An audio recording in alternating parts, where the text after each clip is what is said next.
And hello. A beautiful afternoon to everybody, or evening, or in the case of the Philippines gang, good morning to you all.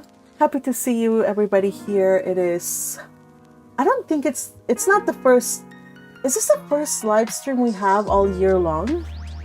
I mean, all year long? Yes, since the new year started, yes. Ake ome, everybody. Aww. Akome. Well, happy to see you, and Happy New Year, everybody. We are so ready, we are so prepared to read A World Away. I hope that you guys had a wonderful break, because we are soldiering on 2 live reads a week, 2 chapters per read. And I am excited because we are nearing the end. So today I have with me the Mischief, and we are excited to read 2 chapters, 84 and 85. But before I get into like the details of what happened in the last read, let me just go ahead and say hello to the rest of the people on YouTube who are joining us on the live. So first comment award goes to Hirami. Says, it feels like an eternity. By the way, Hirami, welcome back. You were traveling and seeing beautiful things. Thank you for sharing us photos. How are you feeling? Are you refreshed, energized? I am. My skin is very dark right now because I got a lot of sun. Oh, yeah.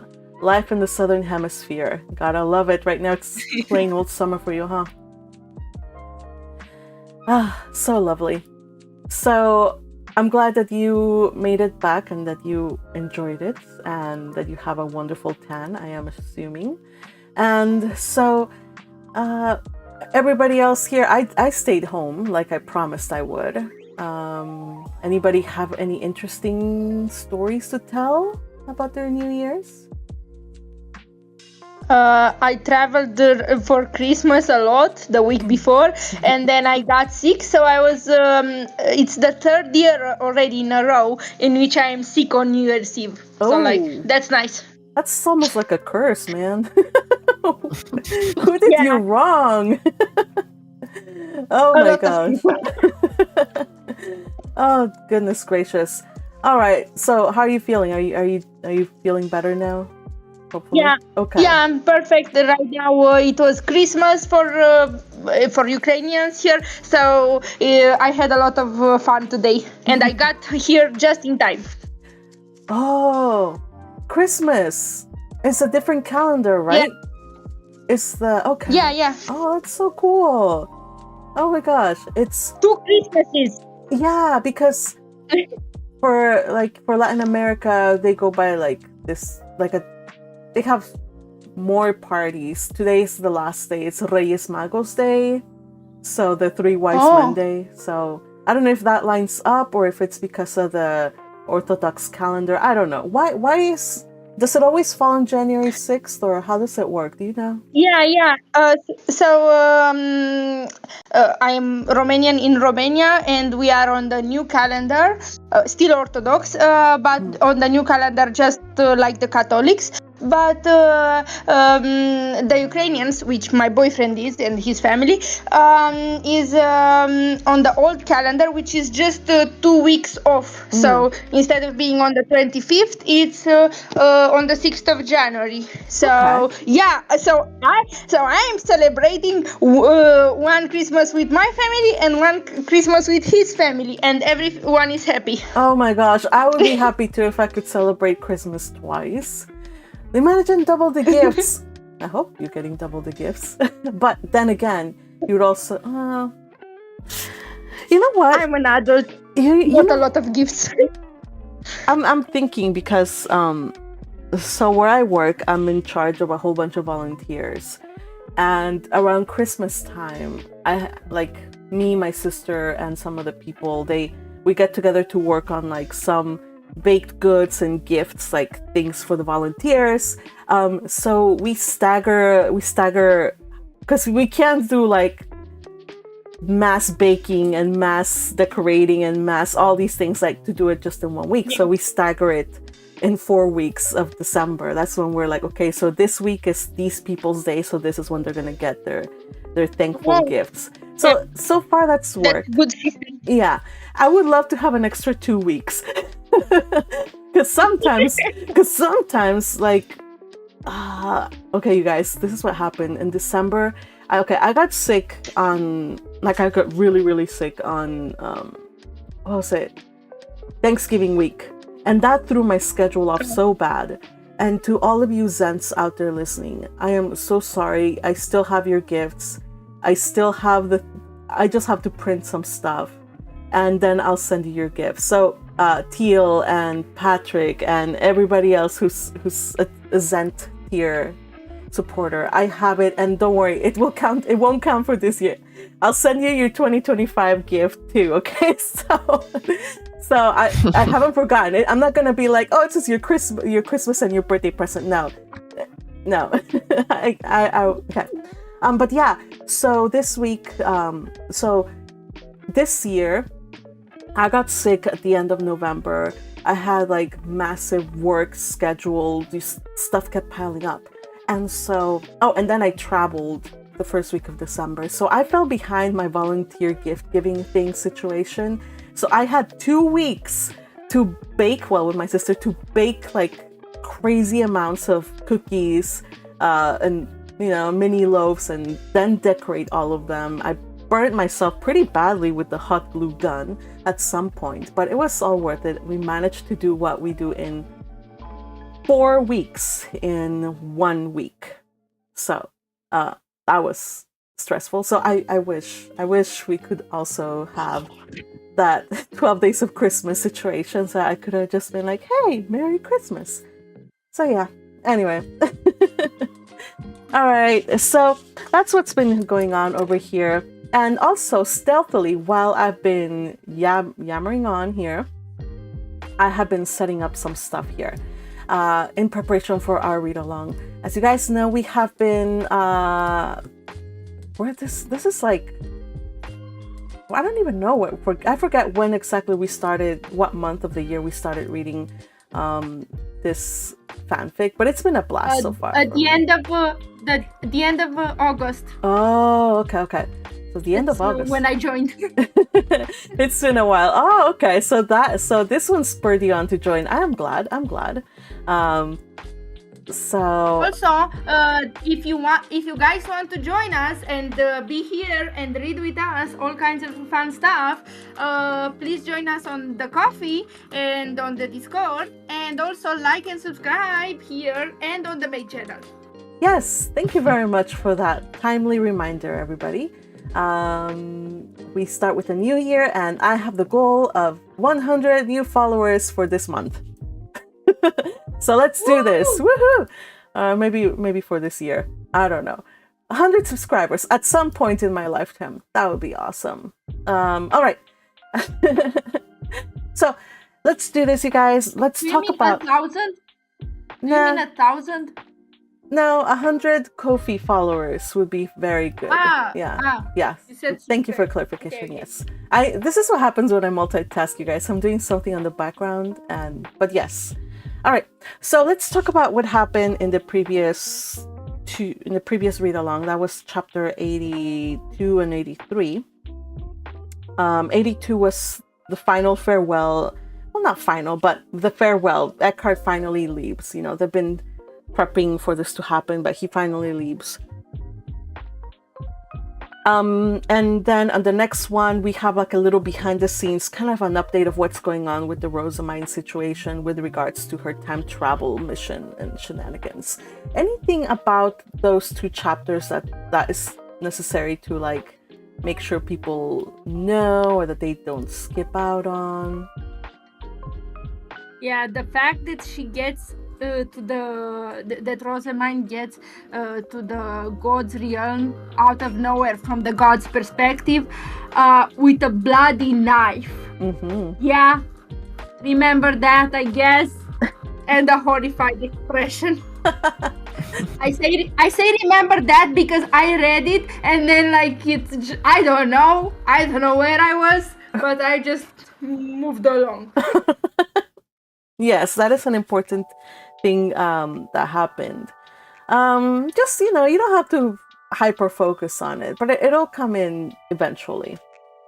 It'll be explained by the events of the rest of the novel. Or the rest of the novel, the rest of the fanfic. Oh my god, I'm really talking like a novel. Oh my gosh.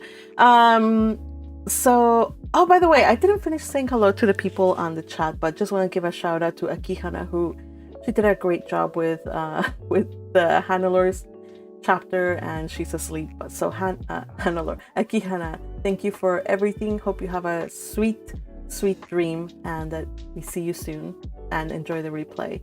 And also, Teal. I read your comment and it made me chuckle, so let me just read it. And so we close the book on 2024. Its sequel 2025 might not find us all on the same page, but if this opening line falls short, I only blame myself. Ooh. You are a discerning novel bunch, so let me brace my spine and lay out the issues. Ferdinand and Eckhart have gone to provide Airfest some cover. That's right, but find it hard. Exactly. Thank you for such a beautiful summary. So they're yeah, and that's what this read along is going to cover. And also we have Myne finds herself metaphorically hanging off a cliff, har har har, but Elvira is trying to bind her to reality, lest she fly off like a leaf in the wind. Wow, Teal. Massive, big brain energy right there. Thank you for providing us with such delightful puns. But yeah. Puns for my bookworms, yeah. You outdid yourself. And then we have Yukihime. It says good thing for a notification, and Yukihime is here. She came home, flying. So thank you for joining us. And you're going to be reading too today. And of course, we have Hirami, who is here as well. We also have Lisa Salak says, yes, Happy New Year. Hello. JC Fergie, who checks in with his usual beep boop. Hello. And every time you do that, I think of two things. One is like R2D2, or like, I don't know, just the little sounds that they make. And also, like when you boop a pet in the nose, I think of that. Like he's doing that to us. Boop, boop. I don't know. Then there's Red Tempest says, hi, everybody. Did Magpie say she huffed glue? I did not say that. Oh, no. I said I burned myself with hot glue. Yes. Oh, no. Red Tempest, they took away your phone. Red, I hope you're doing well. And if they took away your phone, that you enjoy the replay. Oh, man. Red, we miss you. Hopefully we can hang out sometime during the week on the server. All right, so we're gonna start with chapter 84, you guys. Today we are reading 84 and 85. So reading Eglantine is going to be Hirami. Magdalena will be read by me, the Magpie. Ferdinand will be read by JC Fergie. Eckhart will be read by Teal, because Patrick failed us and he is not here. So Teal is his lovely understudy. So Teal, it's all yours. Myne is being read by Yukihime.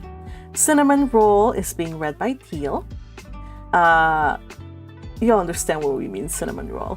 Elvira is read by Magpie. Hartmut will be read by Hirami. Cornelius will be read by JC Fergie. And Bernard by Hirami. All right. Let's get this done. So, chapter 84. Meeting with the Zent, Eglantine, Eckhart. Summary. Ferdinand and company are not the sovereignty, and we learn a little bit more about the political situation in this alternate reality. At her attendant's murmured word that it was time, Zent Eglantine put down the thick sheaf of reports she'd been perusing with a tired sigh. She'd been working at it for 2 bells already, yet she had more pressing business to attend to at the moment. Far more pressing than reading about the troubles plaguing the country, and which she could do very little about at the present. She leaned back on her chair while her scholars busied herself with clearing her desk, removing all evidence of the troubling reports that had been pouring in from all over Yurgenschmidt, and which she'd been trying to get through with little success. The trouble was that it was just too much. Upheavals, severe blizzards, commoner villages wiped out by the ongoing famines, multiple instances of ivory buildings collapsing under the snow, and more troubling yet, the continued disappearance of high-mannered men, women, and children. Klassenberg is already hurting for mana, yet has already spotted and slain 2 Lord of Winters. I must find a way to turn down their request for aid should more appear. I absolutely cannot show favoritism again. Jurenchau and Duckelfager wouldn't stand for it. Her head was beginning to ache, and she wished she could cast off the heavy golden diadem on her head. The wretched thing. How she wished she could throw it away and be rid of it for good. Yet she resisted that urge as well as the urge to rub her temples, and managed to smooth her face from the exhaustion she already felt. And it wasn't even 5th bell yet. Though she felt overwhelmed, drained, and almost despondent at the bleak news that kept coming her way, and though she wished with all her heart that someone, anyone, could just take it all away, she was the Zent of Yurgenschmidt, whether she liked it or not. She rose from her desk, straightened her back in a regal show of dignity, and let her attendant attach the heavy black mantle of rule that she continually wore day in and day out. The black cape of the Zent of Yurgenschmidt. It dragged behind her, sweeping along the pristine yet frigid corridors as she made her way to the tea-party room with her army of retainers in tow. Ordinarily, a royal would never think of entertaining a temple person, let alone bring her best scholars to a meeting. But this truly was no mere social visit, and her guest, the new High Bishop of the Sovereign Temple, was no ordinary temple man either. She steeled her back as her attendants opened the double doors before her, and she swept into the room, head held high, confident that she was presenting her most beautiful, most serene countenance, though inwardly she quaked at the stern, golden-eyed man before her, who stood so tall and severe and judgmental. Lord Ferdinand of Ehrenfest, the man whom Magdalena, her adoptive mother, had cautioned her time and time against having anything to do with. But they were all desperate, and even the previous king's 3rd wife had to admit that desperate times called for desperate measures, such as calling on the help of a cruel and heartless man. The man in question had with him 2 men, and the three of them knelt with crossed arms over their chests in a show of deference. But Eglantine knew that if the world were what it should be, she would be the one kneeling at this man's feet, for was he not the only holder of the missing Gutruside? And was he not here, after many desperate attempts and pleas, to pass his wisdom on to her? Eglantine's life was shaped by conflict. From the moment she'd lost her entire family up until the moment she had been crowned Zent after the early demise of old Zent Trarqual, she had found herself swept about by a wild and uncontrollable torrent of events beyond her control. She strove to stay afloat amidst the chaos, feeling like every day was the day the delicate balance she was somehow able to keep was going to be ripped away from her. Yet somehow, with the help of those she had surrounded herself with, she was still managing, though just barely. Every day she lived in terror, fear, and anxiety. It all began with her grandfather's determination to restore her status as a royal princess. While both Prince Sigiswald and Anastasius eagerly sought her hand in marriage, Eglantine hesitated to make a choice. It wasn't stubbornness, but rather fear of the potential consequences. The specter of civil war and bloodshed haunted her, leaving her paralyzed with indecision. The thought of another civil war executions, assassinations, and rivers of blood flowing through the land because she had chosen wrongly, made her so ill she almost didn't attend her graduation ceremony. However, strife was unavoidable. As she did not choose either of the princes, the two hot-blooded royals prepared themselves for conflict. Fortunately, though, Anhaltung's blessing changed the course of events. For when the Zent heard of what was happening, he stepped in and decided to adopt Eglantine, against even the advice of his closest retainers, in order to veer off conflict. In an effort to silence the clamor of the major duchies who protested the increased influence of Klassenburg on royal affairs, as well as the sovereign nobles who backed Zent Tranquil's sons, she was placed under the care of his third wife, Magdalena of Dunkelfelger. Those few years were a much-needed respite for Eglantine. Despite the training that Magdalena imposed upon her, Magdalena often criticized her for her lack of resolve, stunted royal pride, and poor physical fitness. Her adoptive mother did more to her than any other noble mother figure Eglantine had known since the death of her own beloved nurse of her childhood. Plus, she gained a little brother that Eglantine just doted on. Oh, how she loved Hildebrand. However, outside of that small familiar sphere, trouble still loomed. You cannot put off difficult situations forever. Those two hot-headed boys will do something desperate, Magdalena decreed. You must choose what to do, and choose well. But what if I make the wrong choice? Eglantine had cried, wringing her hands piteously. What if the country is plunged to incomfort again because the one I don't pick? What if? What if? What if? Magdalena raised her hands in exasperation one day after they had been at the same conversation for the upteenth time. Eglantine, you have the power to choose your path in life, and more than enough influence to ward off disaster. Remember who you are, and seize this power, your birthright, without fear. Else your allies will not stand behind you. Never waver or show any sign of distress, understood? You'll deal with what happens next, and succeed, provided you remain resolute and keep your allies close. Eglantine had been astounded. Her adoptive mother was as much as telling her to claim the Zent's crown. Eglantine was astounded that Magdalena would support an adoptive daughter to rise above the Zent's own biological sons, including little Hildebrand. She looked upon the prospect with horror. She could not, would not. In the end, she chose Anastasius, who was, at least, unmarried. After all, not only was he more fit to rule than his older brother, but being married to a man who already had a wife was also inconvenient to her. Sigiswald's first wife was always a mystery to her, and she had often heard Magdalena deplore Nahilash's cloying ways. As Anastasius's first and only wife, Eglantine could hoist upon him other wives who could be her allies and strengthen their rule. Adolphine came to mind. Having her on her side would also help to quell Yurgenschmidt's grumblings and win their support. Magdalena sighed when she learned what she had decided upon. Her silence was more than enough for Eglantine to know that her adoptive mother was not pleased with her choice. Either way, there was not much point to it.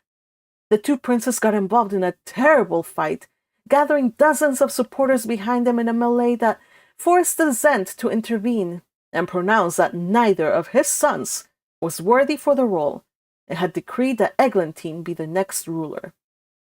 Later, Eglantine learned that Magdalena had helped cement her position by spreading the rumors of her royal origins. Good thing, too, because Zent Tranquil went up the towering staircase soon after, leaving the future of the country in her hands. Prince Sigiswald and his allies had openly revolted during her coronation, and after the violent upheaval, had been crushed by the combined might of the Sovereign Knights' Order and a Dunkelfelger force. Sigiswald and his followers were promptly escorted away and executed. Meanwhile, with Klassenburg and Dunkelfelger's overwhelming support, the coronation ceremony went on as usual. But still, there was no Height, and Eglantine knew by the look in the eyes of every noble that looked up at her on that stage that she did not have long to find it.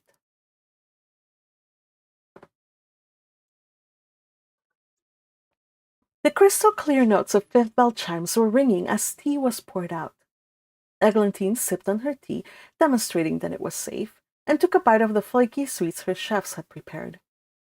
Sugar was scarce, and honey was currently worth its weight in gold, after the country gate in Arensbach had been closed at her royal command 2 years ago. But her Klassenberg chefs were able to make all manner of delicacies using the honey of her supposed home duchy. She wondered what manner of dish Ehrenfest, a duchy that never ceased to surprise her, would produce now. Lord Ferdinand's grey-haired male attendant served a dainty round cake that was called a bunt. What an odd cake! It had a hole in the middle, and it was covered in white shell that cracked like ice when she broke into it with a spoon. The tiny cake was daintily decorated with red flowers, made of a sweet red cream which looked so much like her favorite red coralies that Eglantine almost felt sorry at having to eat it. But eat it she did, and savored the floral taste that met her mouth, while she wondered what was the powder-like substance on the decoration that made the flowers, leaves, and vines look like they were covered by silvery frost. She almost felt sorry as she ate the little cake. Her own cooks were finding it increasingly to find sugar. She could only imagine what hardships Ehrenfest had gone through to produce such a profoundly delicious and fragrant cake to offer her. She inquired in veiled terms about it. Eglantine knew the man in front of her had the power of Zent to open and close border gates, and she would have no way of knowing if he'd opened the ones that had long been shut back in the era of Eisenreich. And in any case, what could she do if he chose to open up the gates and thus declare himself as a Guttersheit holding Zent? She'd simply give it all up. However, no matter how much she inquired, Lord Ferdinand shut down her inquiries as he sipped his tea. Ehrenfest has been blessed by the riches of Fernstein, He replied. The land of autumn and the wisdom of the gods remain under the cloak of Verbergen until the harsh judgment of Iboglib is passed. Ah, in other words, he'll not disclose anything about Ehrenfest. Specifically not where it is getting sugar, mana, and other things. They are going scarce everywhere else until the time when the Duchess reconvene. The man was a puzzle shrouded in an enigma, but as they had pressing business to discuss, she had no choice but to let it go. May it please the gods that there be a swift end to this interminable winter. She said, grimacing a little as she felt her head throb with a headache. I will look forward to talking to Ob Ehrenfest and his daughter during the next Arctic conference. I do believe all eyes will be on your home duchy with all these wonderful products you are producing. She took one more sip of her tea before waving the food away. The attendant swiftly cleared the plates while the scholars brought out the documents required for this meeting. Eckhart stood behind his master, alert and stony-faced as he always was in precarious circumstances.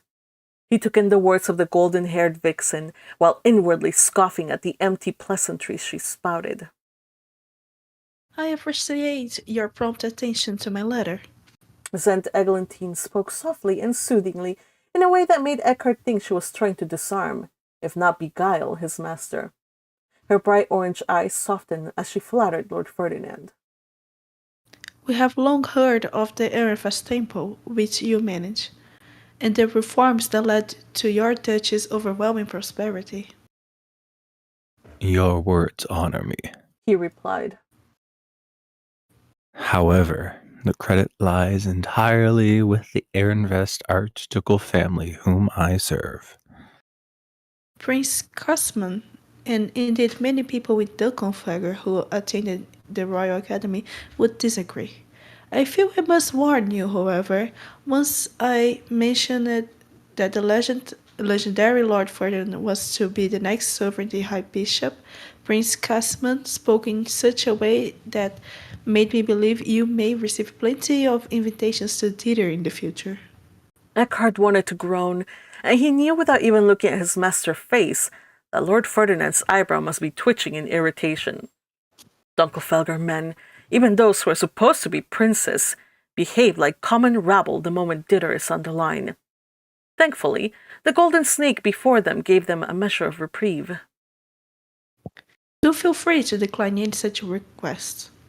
Prince Consort Casimir is enthusiastic for any chance to engage in sport by Verfurmir, but Verfurmir must overrule the heat of anger for this season.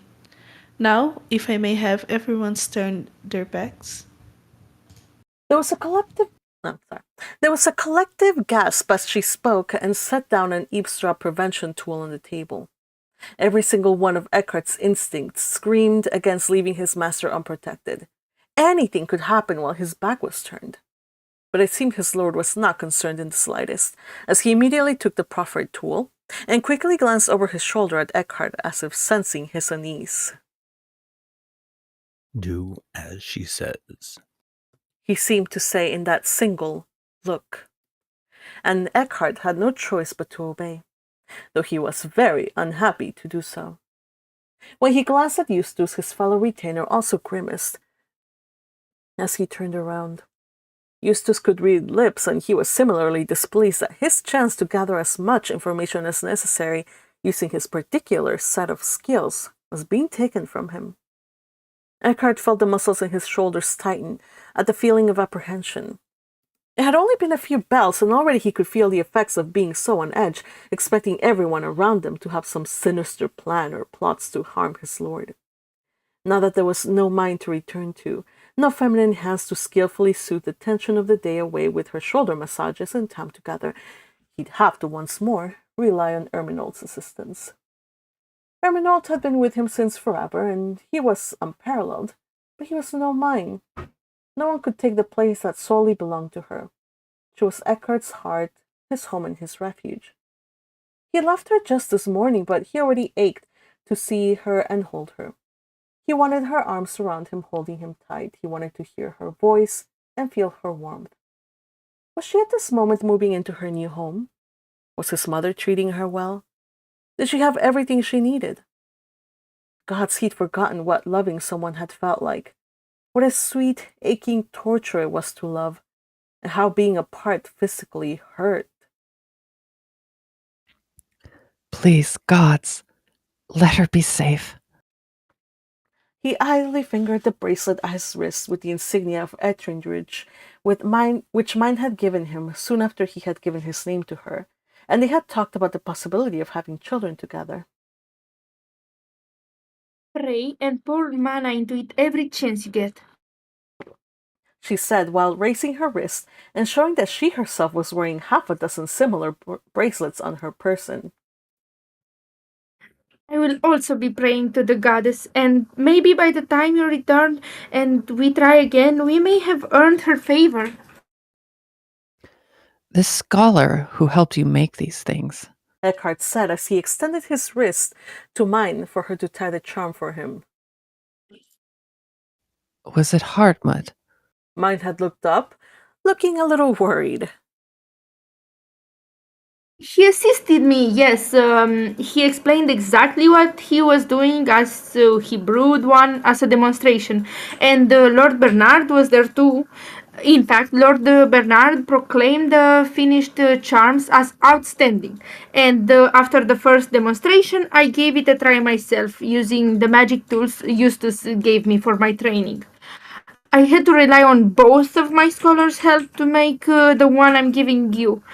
It's my very first. As for the ones I'm wearing, Eckhart, I don't care who made them as long as they work. I want a family with you.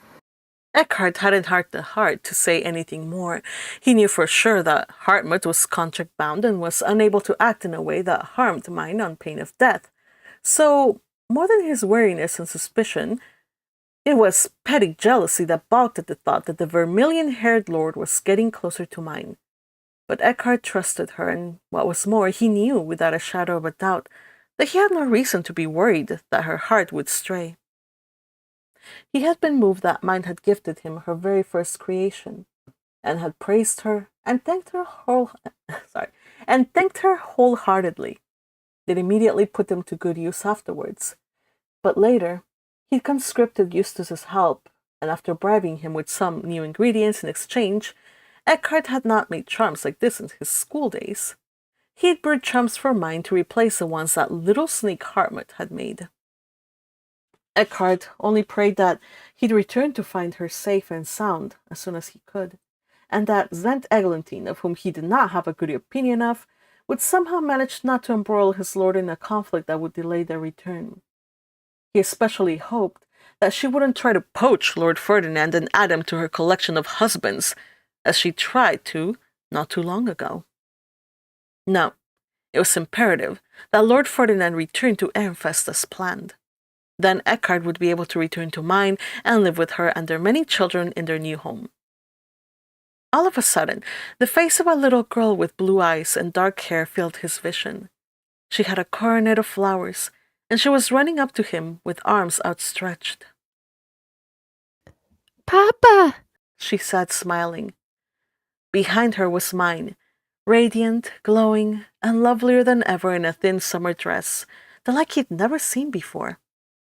She stole his breath away as he saw her standing against the light of what seemed to be a lake sparkling in the sunlight. The vision left him as suddenly as it had come, leaving him with a hollow feeling of loss. Soon. I swear I'll return to you. Eckhart promised. He tucked the memory of that fleeting vision away to ponder over later. But for now, he had a job to do. Lord Ferdinand and Zent Eglantine finished their conversation and they were ordered to turn around once again. They rose, gave their farewells, and went back to the temple. His lord spoke not a word, but based on the subtle lines around Lord Ferdinand's mouth, Eckhart knew that he was displeased in the extreme. Going into the meeting, Lord Ferdinand had been fairly confident that their talk with Zent Eglantine would go as planned, and had even spoken of them having some time after the meeting to go to the Royal Academy library for some research. However, it seemed that things hadn't gone as he hoped, and rather than heading to the library as had been the plan, Lord Ferdinand headed towards his new rooms. The High Bishop's chambers, still pristine and devoid of personal effects as Eustace had not yet had time to unpack, were finer and more ostentatious than those of the Ehrenfest temple. However, they had one thing in common with the other rooms. The location of the hidden room was in exactly the same location. Once they entered the High Bishop's chambers, Lord Ferdinand immediately set about registering his hidden room, and after he and Eustace carried in a bench and a table, writing things on a few boxes of supplies for their lord's use, Ferdinand gave them each a list of things to do before he locked himself in it. And he did not emerge for a long time afterwards. End of chapter.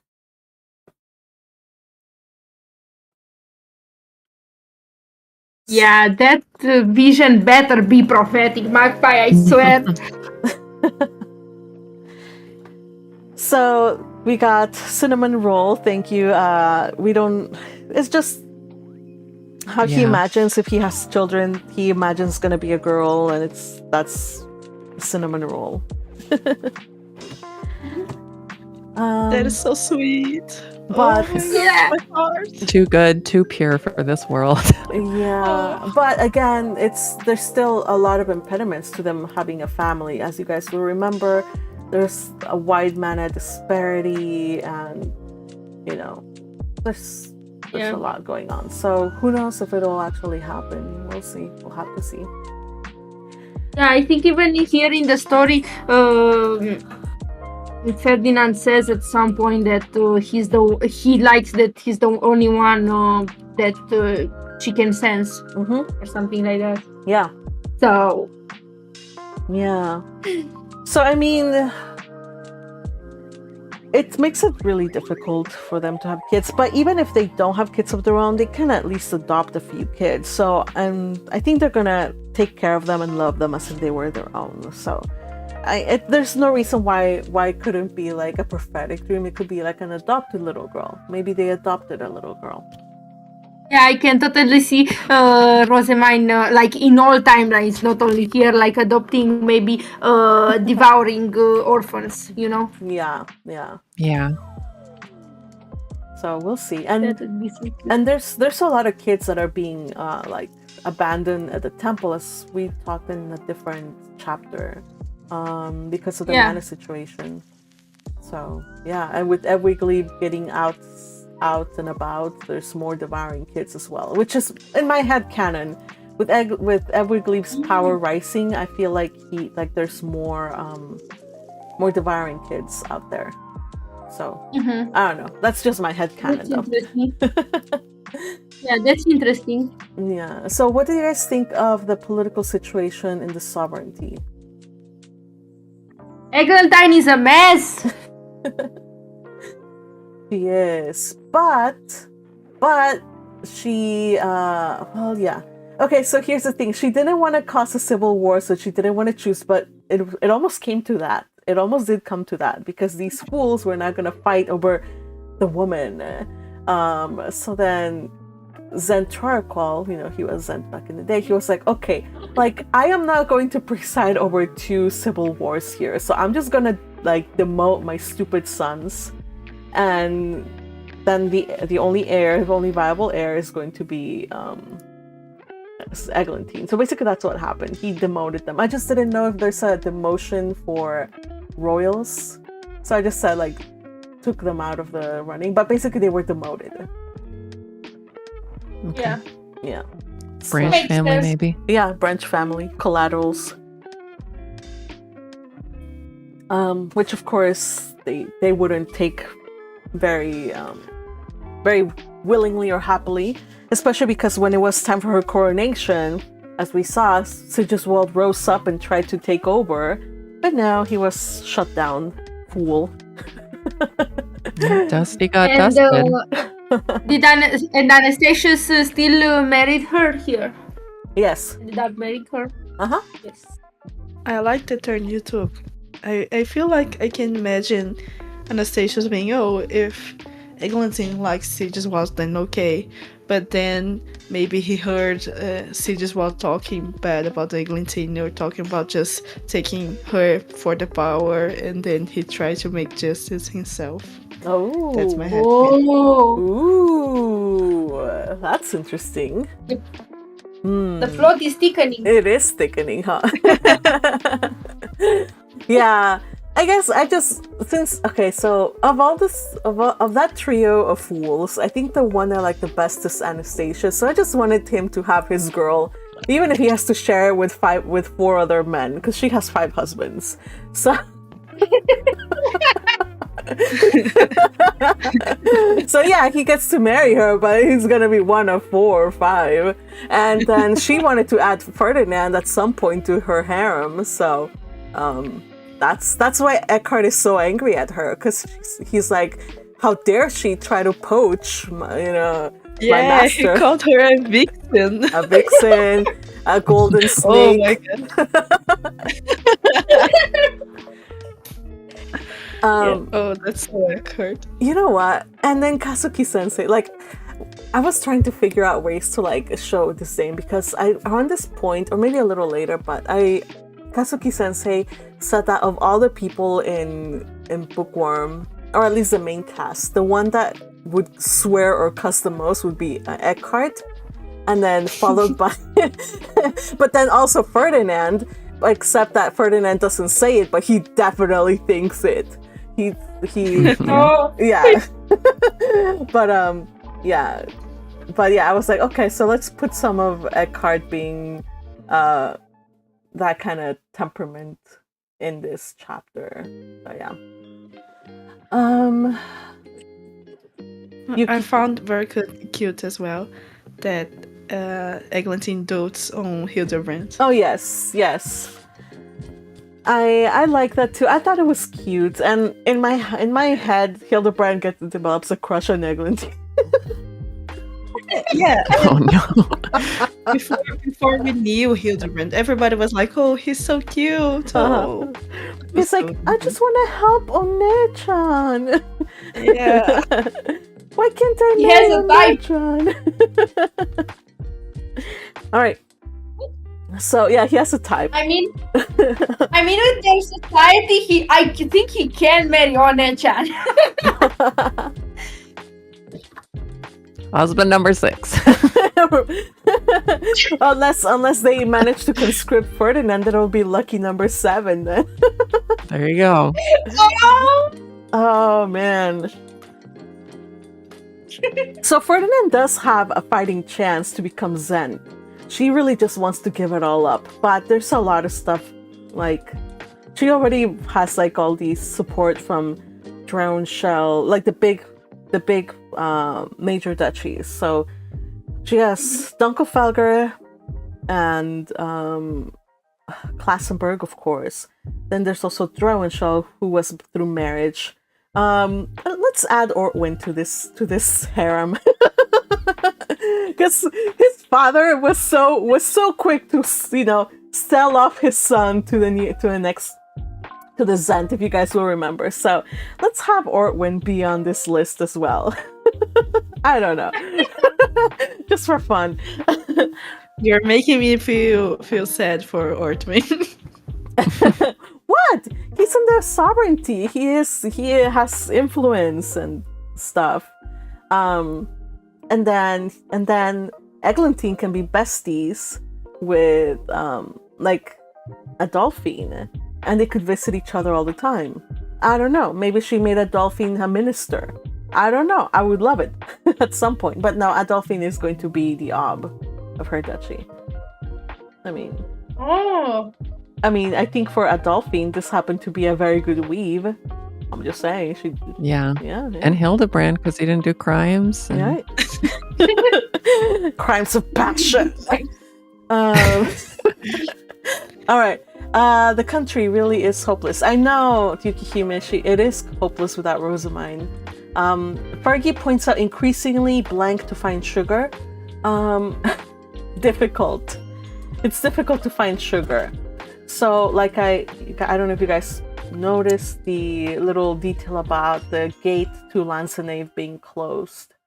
So she had that closed. I don't know. There's many implications to what that could have. But yeah, we'll revisit some of that stuff later. So if you have questions about that may be answered in the future. But how did she get it closed? Did you mention it? You can close. There's 2 doors. One the Zent's doors and one the Ob's doors. So she had the Ob close the door. Right. Mm-hmm. So like they can just walk around the perimeter of the country. It's always such a funny concept that you can just like walk around the perimeter of the country and just be on the outside, but still like looking in, like on a globe or something. Like I don't know. I have a funny image in my head. Yeah, I would like to just see let how me it in. looks like. Let me in. Yeah. So, yeah, we have that happening. Oh, I missed a word when I was reading for you. Oh, okay. Okay, thanks for pointing it out. I don't know if it's been like lack of practice, but I'm finding it really hard to read. If you guys have noticed, I'm kind of stumbling a little bit. I don't know why. I think I'm out of practice, you guys. It's okay. Yeah, I was struggling a little bit. I was like, blah, blah, blah. So yeah, thanks for your patience. And yes, it was difficult to find sugar because they closed the gate on on Lanzenave. So Yukihime also points out at least Eglantine could get some help by marrying all those consorts. Yes, she can. I mean, that's what they're for. They're just batteries, basically. And political hostages. I mean, pawns. I mean, connections.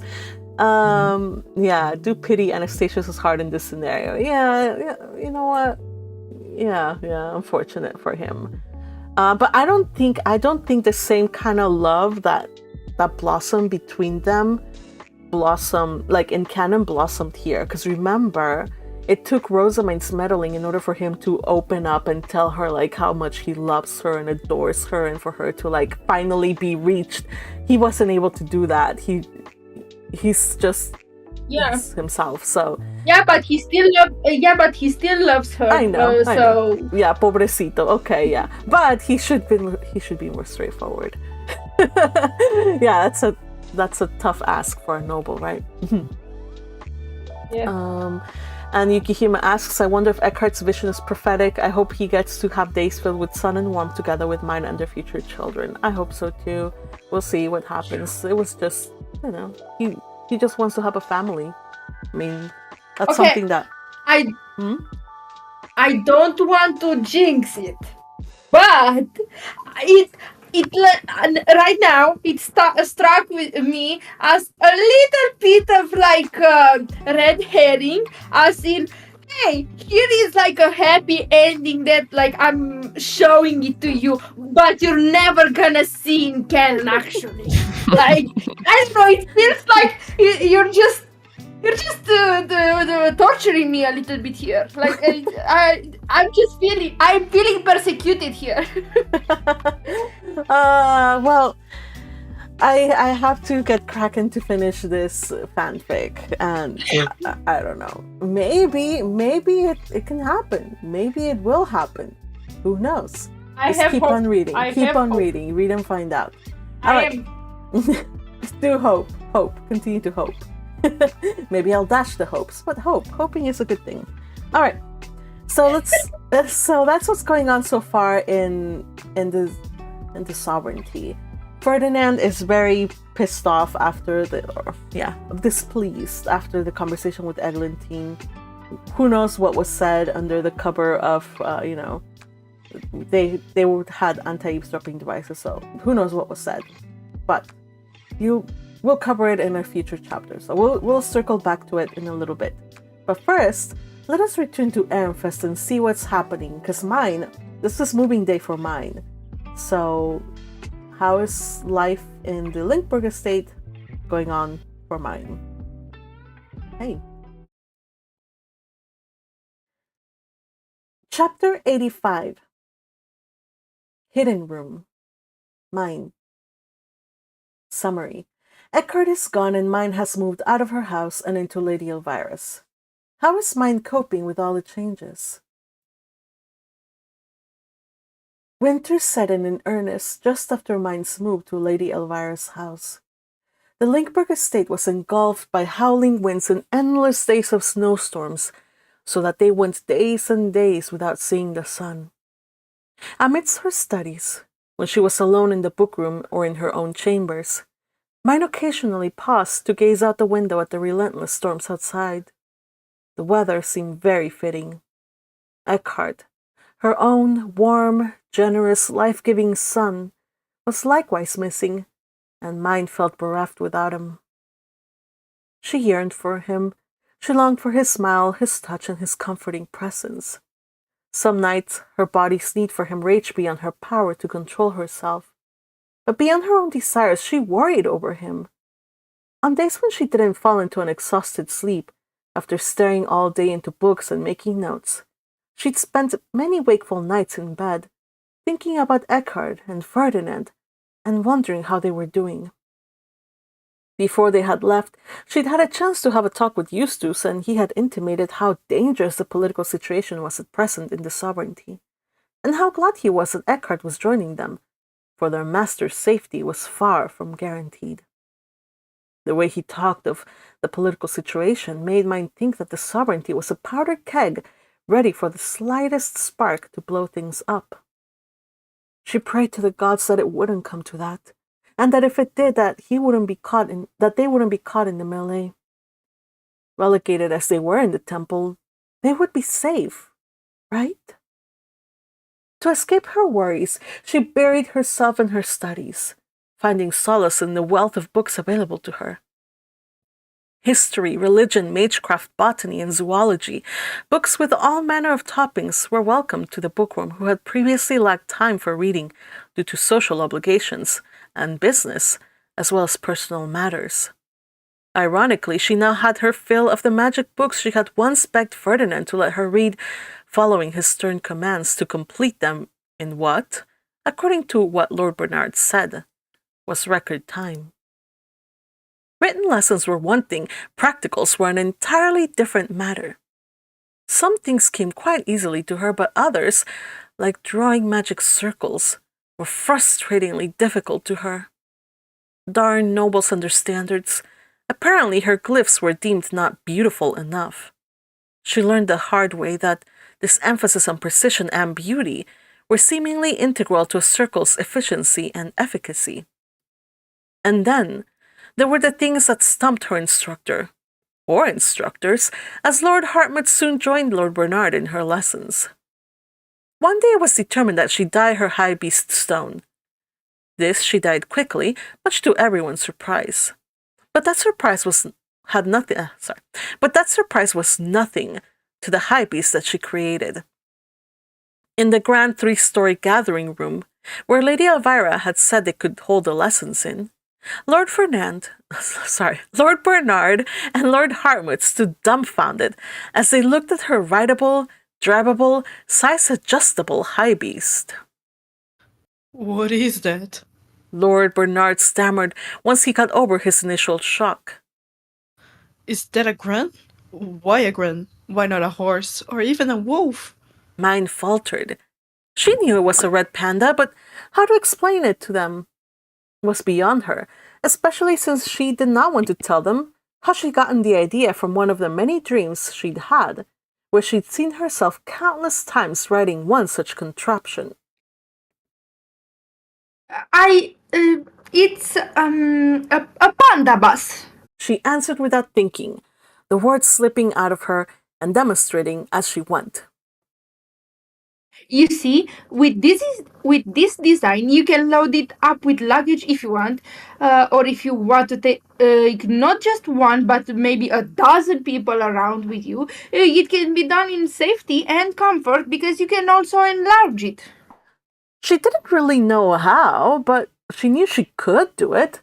So she followed her instincts and added mana to the thing, visualizing and ultimately feeling deeply satisfied at how her instructors ogled when her high beast grew to the size of an RB. Lord Bernard's eyes widened in astonishment as his mouth opened and closed like a fish gasping for air. It's magnificent. Lord Hartmut finished for him, startling Myne so much with his enthusiasm that she jumped.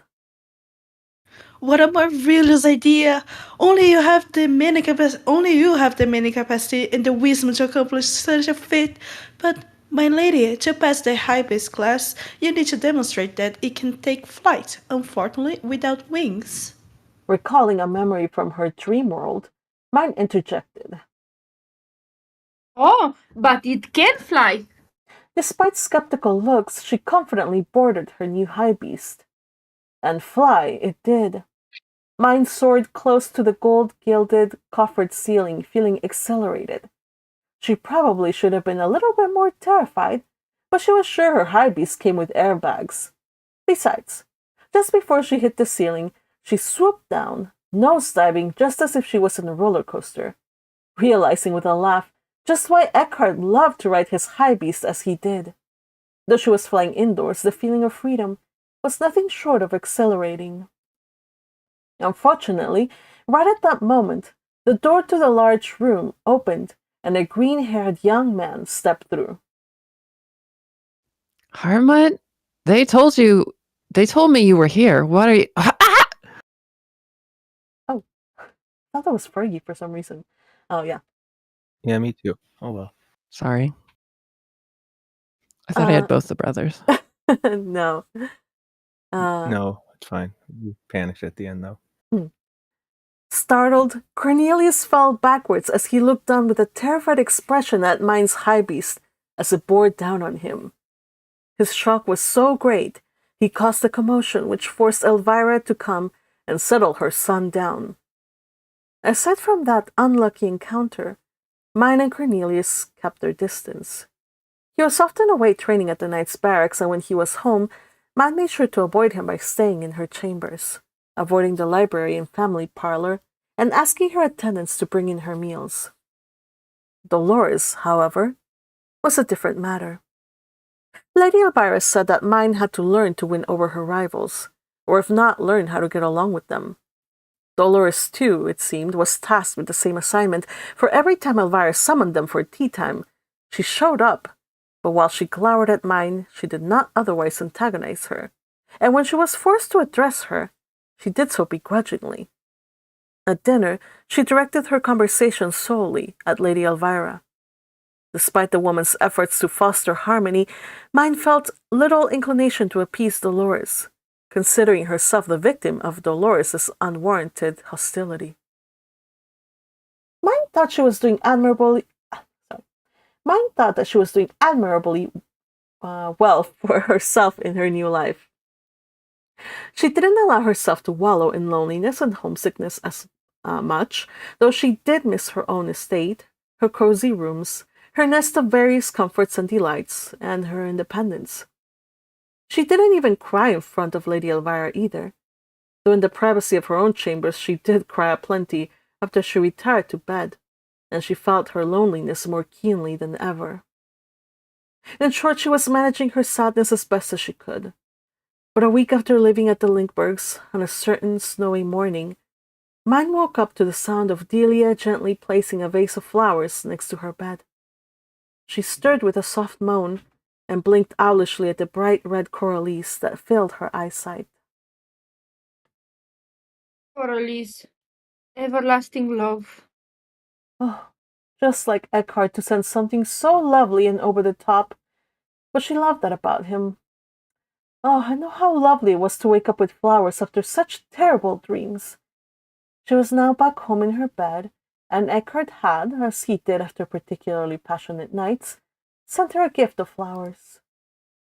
But then reality came crashing in, and she remembered that he was gone, and he wouldn't be back for at least a year, and she was alone in a strange house with strange people.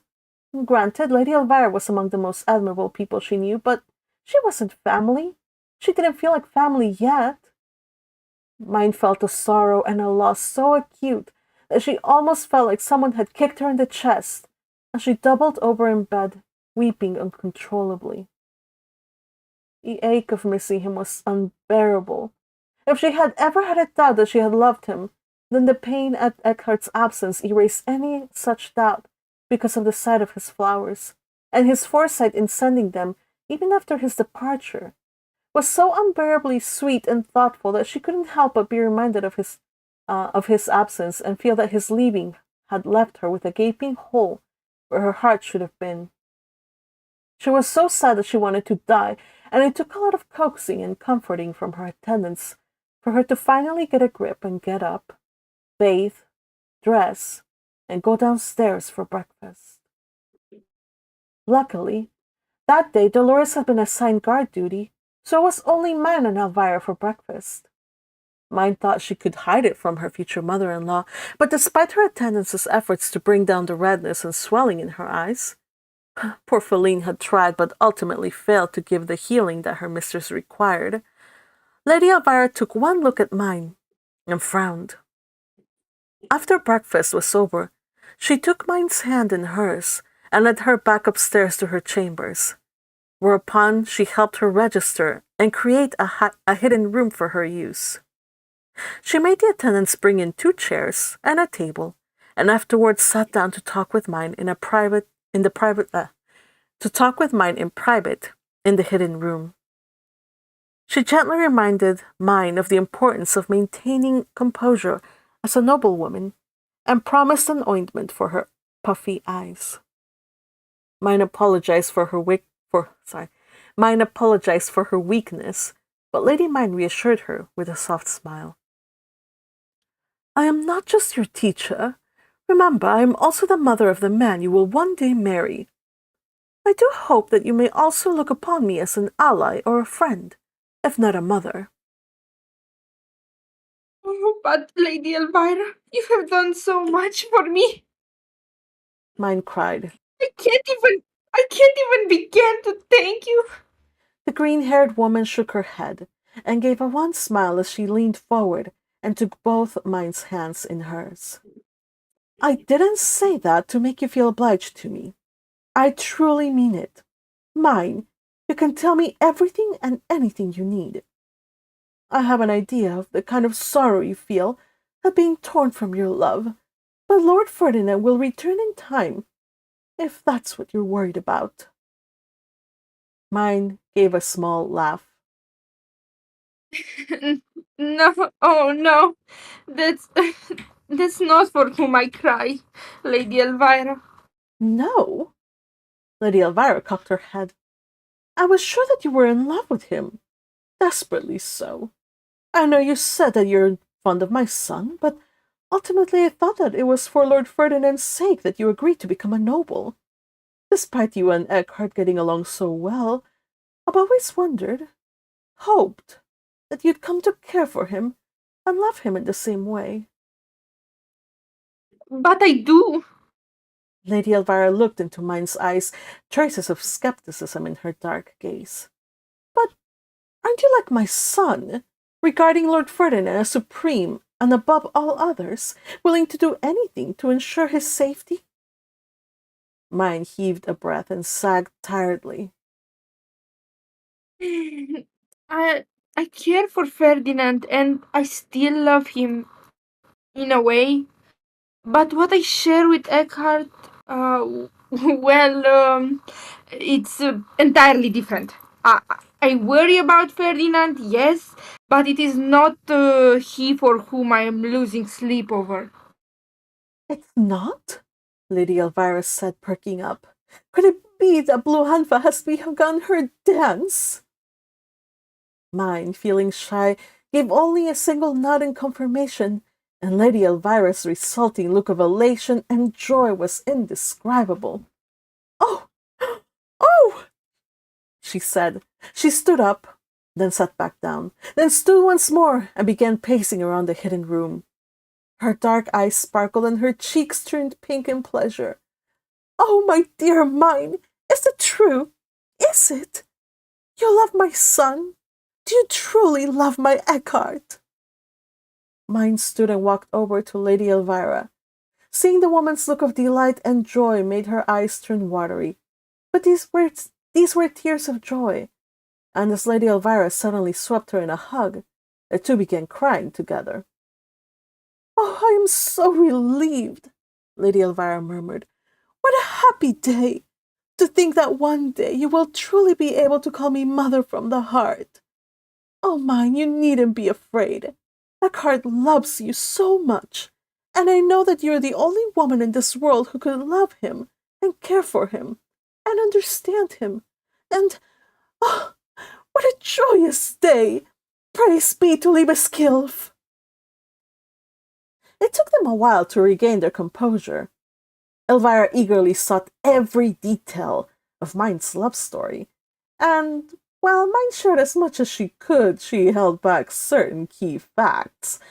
Nevertheless, speaking about Eckhart to his mother eased Myne's loneliness and diminished her grief over their separation. After their lengthy conversation, they emerged from the room to the surprised looks of their attendants, who were puzzled by their red puffy eyes, but radiant smiles. Oh, don't look at me so, Carwillan, Lady Elvira said to her attendant in her usual haughty tone.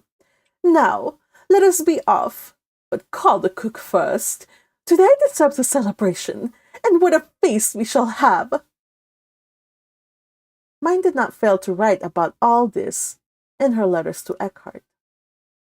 Of course, she was sure to thank him for the flowers and describe the enormous bouquet in great detail. She even told him how Lady Elvira had promised to introduce her to Lord Vicentius's wife and daughter at a future date, since they were likely responsible for having tied up the bouquet and wrapped it up in ribbons. Lady Elvira knew them very well, so they were deemed safe for Myne to receive. Myne also told him about the hidden room, and how his mother had apologized for not having helped set it up sooner. Myne had reassured her it was all right. After all, Myne confessed in her letter, she didn't think she could let herself cry anywhere else but in the privacy and comfort of her own bed, just as she had done when she and Eckhart had been together. Looking back, Myne realized that all of her emotional outbursts were done in the presence of Eckhart, almost as if he was her hidden room. She assured him that she would try to use the hidden room as all nobles should, but in her heart of hearts, her hidden room, her own safe place where she could just be herself, would always be wherever Eckhart was. She would write more, but she was exhausted after a long day and her candle was about to run out. After the ink was dry, she sealed her letter, pressed a kiss on it, and placed it on the tray for outgoing mail. Then she prepared for bed, blew out the candle, and closed her eyes.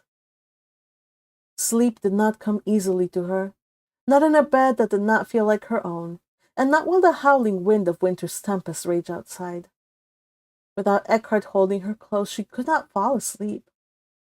As the minutes passed, her loneliness began to weigh upon her again, so she leaned towards the side table and from the drawer extracted Veritas, who gleamed blue in the dark. She whispered to the mana blade, and it began to narrate in soft tones a random book of poetry.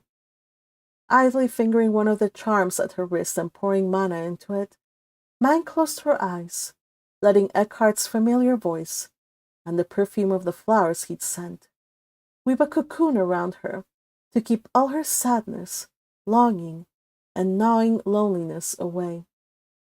Maybe, if she was lucky, she'd dream of him tonight. End of chapter.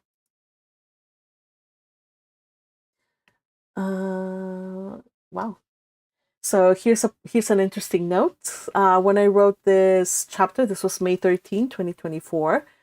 It was the 2nd year anniversary of when I started the fanfic. So, yay! You've got 4 more months until the third I know. I anniversary. want to finish it before then. So, I mean, I have to finish it before then. So yeah, thank you to all of you guys who have been writing us along this Myne fanfic, and hopefully we will be done before the 3-year mark. All right, so those were today's 2 chapters. We got some development going on. Kind of had to speed run a lot of stuff, like her education and all that's how she's dealing with, but just because I don't want us to get too bogged down and want us to move the story along. So just Winter moves along with her, just immersing herself into her studies, just because she needs to forget about, she misses Eckhart. And she's also basically on lockdown, like she isn't moving around a lot for her safety. She isn't going anywhere. And it also helps that it's freaking the winter storms are awful that year. They're really bad.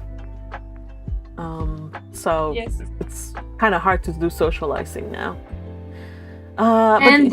Because Patrick isn't here, I'm gonna shout out.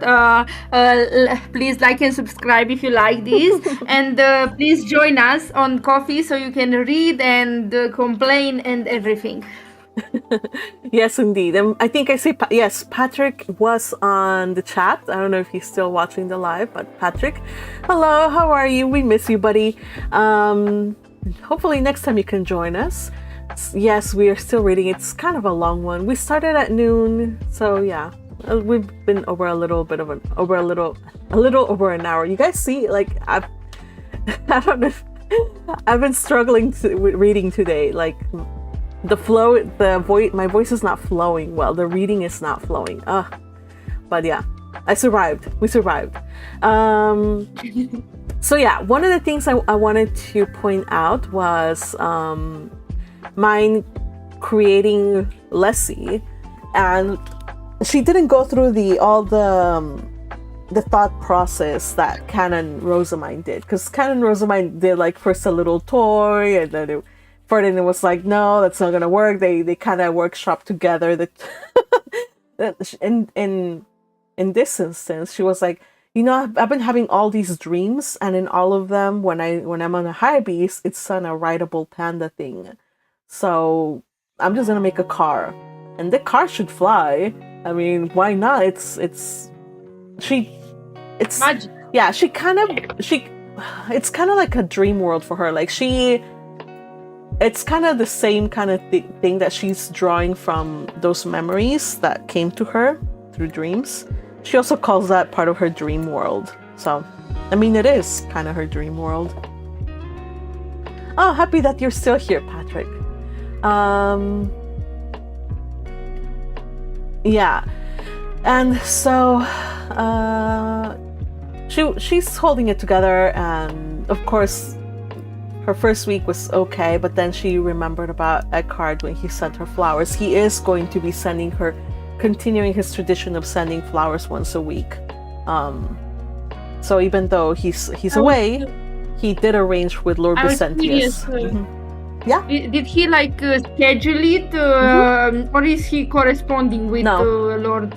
No, he left like a whole bunch of money for Vicentius to send the stuff, and Vicentius is like, okay, cool. And Vicentius has a wife and a daughter, and they're like, oh, how romantic! And then they're like, oh, let's pick out a really good bouquet.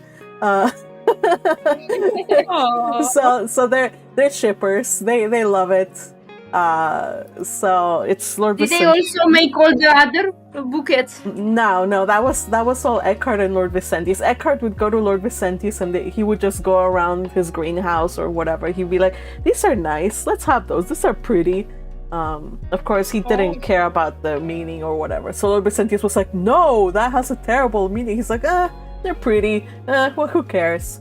But now, since he left it all to Lord Vicentius, now they're gonna be sending like romantic, passionate flowers with meanings and stuff like that. So, yeah. Oh. Yeah. Mama Elvira to the rescue. Oh yes, Mama Elvira. Again, she now has learned that Myne and Eckhart, that they're in love, and she could not be happier. She orders a feast to celebrate. So you guys can imagine what that feast was like, but it was really good. We don't get much Dolores either. What was that? Do you think this is the sparkle for Elvira to start writing fanfics? Could be. I mean, she is workshopping with Feline. So Feline's the one that started compiling romantic stories or stories about couples in the Royal Academy, and so Elvira's helping her with that endeavor. So I'm sure Elvira is like, oh, this is a good pursuit. But yeah, she's definitely taking a keen interest, and she might in time just start writing stories of her own. Yeah. Yeah, so Elvira is happily, slowly finding her way towards her passion in life, which is writing romantic stories. Even though in her real life, Karsten is a jerk. Sorry, I had to make him a jerk. I don't know. He's not a jerk in canon, but he acts like a jerk in this one. And so, yeah. Yeah. What else? Anything else about this that I forget to point out? We have Cornelius, brief Cornelius. He's not around at home because he's mostly spends most of his time in the barracks. He's really angry that his mom brought in Myne, so he's like, I'm not coming home. But then nobody cares, so he's just like, oh, fine. So he just comes home, and then when he does come home, he finds himself attacked by a flying shoe mill.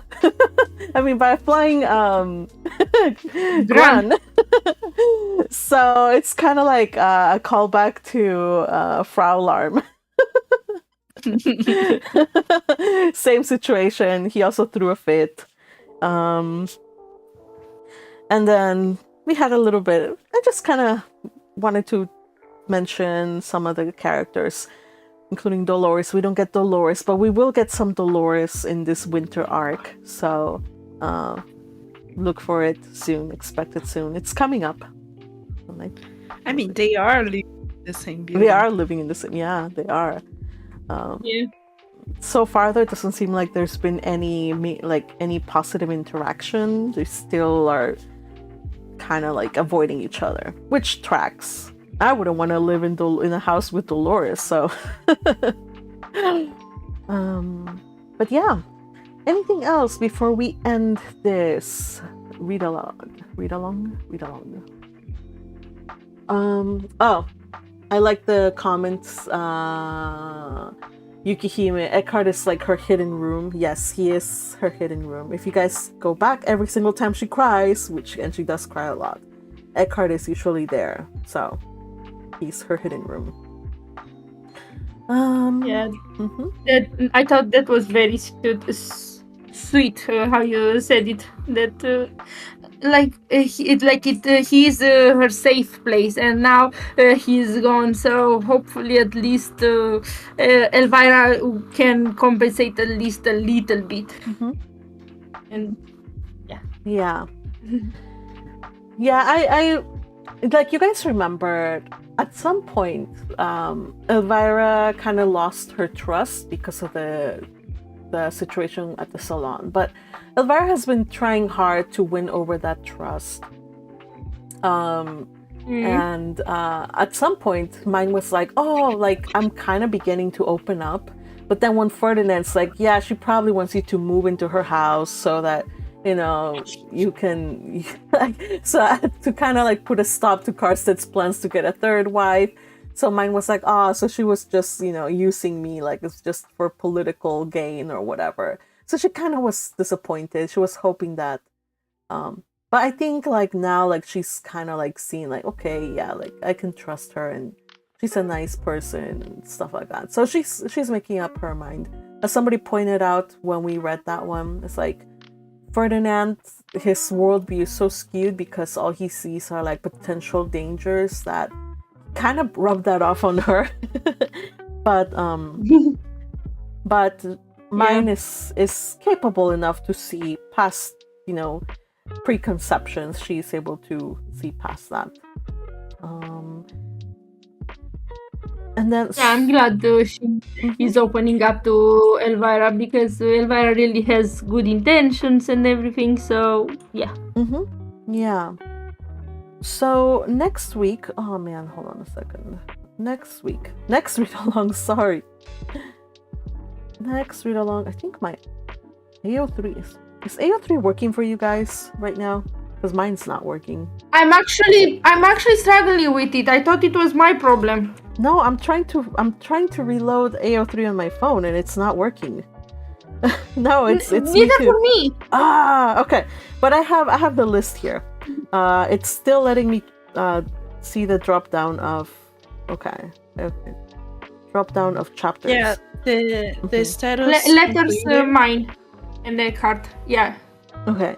And next week we're gonna see the correspondence between those two. Yes. So 86 and 87. I got it. The next one's gonna be correspondence. We get more updates on what's going on in the sovereignty and stuff, and hidden room. So these are kind of like setup chapters because we are going to be this is leading into like the biggie stuff, but do join us. There's still plenty of stuff that's going to be covered. Pretty interesting stuff, hopefully. Definitely don't miss it. And we are going to have a Ferdinand chapter. I am so excited. So excited. Oh yeah, me too. For the next arc, for the sovereignty arc, I'm so excited. Oh, me too, believe me. And we do have a Ferdinand chapter 87, so join us for that, for chapter 86 and 87 in the next read along. It's going to be on Wednesday at, you said it before, I think it was in the afternoon Pacific time. I didn't schedule it. Did I schedule it? Nope. I didn't schedule it, but it's going to be around the same time. Yeah. So it's going to be around the same time, like noonish. So, and afterwards, yeah. Okay, thank you. Yes, we're going to have a read along at noon next week. So do join us. Same time as today. Next week. Why do I keep saying next week? Wednesday. Okay, Wednesday, noon Pacific. That's when we're going to meet again. Chapter 86 and 87. All right. Want to say you mean the day after tomorrow? Yes. Right? Yes. In 2 days. Okay. Yeah. All right, so I just want to say thank you to the following people who read. We had Hirami, who read Eglantine, and Hartmut, and Bernard. We had JC Fergie, who read Ferdinand, and his usurped role, but he was supposed to read Cornelius. It's okay, Teal. Then we had Teal, who read Eckhart, and Cinnamon Roll, and Cornelius. And then we had Yukihime, who read Myne, and do you read anything else? Just Myne, Yukihime. That was it, right? Yes. Okay. And yeah, so thank you guys for reading with us, and a special thank you to our highlighting Mestionoras. We had Hirami and Teal, who are amazing as always, and your work makes it so easy for us to enjoy our read-alongs. We'll see you on Wednesday, and happy to see you. Oh, we got some peeps. Crusher was in the chat.